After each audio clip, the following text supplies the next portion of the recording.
But now please welcome a god of the guitar. As a member of Queen is already in our Hall of Fame, he's the only man ever to play guitar on the top of Buckingham Palace, apart from Prince Harry when he's had a couple.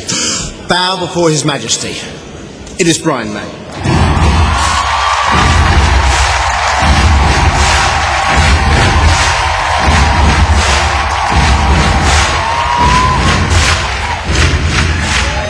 Good evening.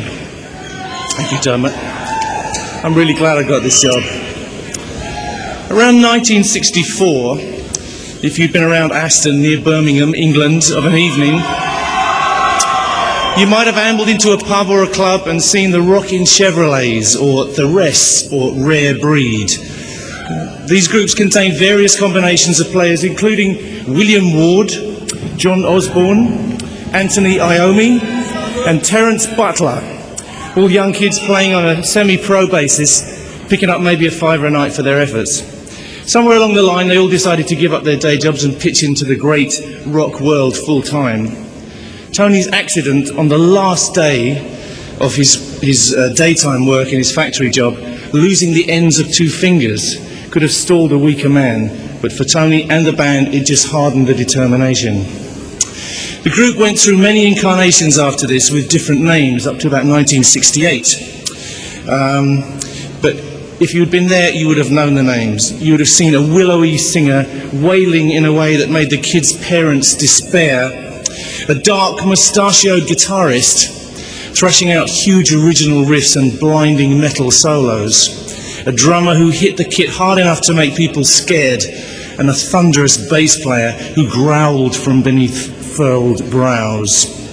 And a group abandoning the standards of the day and creating their own incredibly unique style. Somewhere in 1969, this group of young lads had a vision of what their band would one day symbolize to millions of kids around the world. They named themselves a symbol of unorthodoxy, anger, mystery, and raw power. They called themselves Black Sabbath.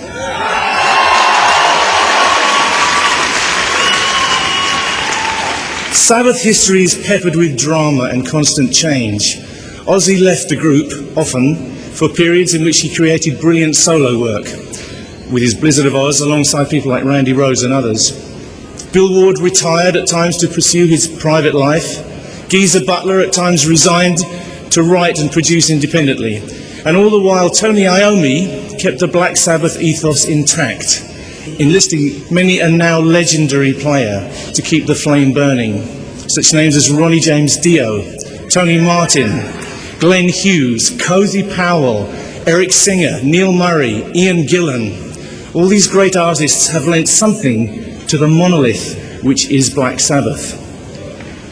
But whenever the planets are suitably aligned, the original Black Sabbath lineup storms back together and the earth truly moves, as it's about to do tonight. Folks, these men invented heavy metal. Together or apart for more than 40 years, they pursued it without compromise. Black Sabbath have struck more unforgettable riffs into the hearts of man than any group on the planet.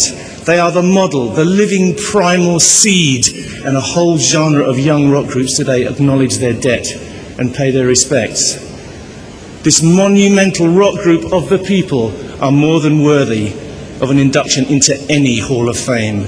Ladies and gentlemen, it's a great pleasure and an honour for me to recognise on this day Black Sabbath.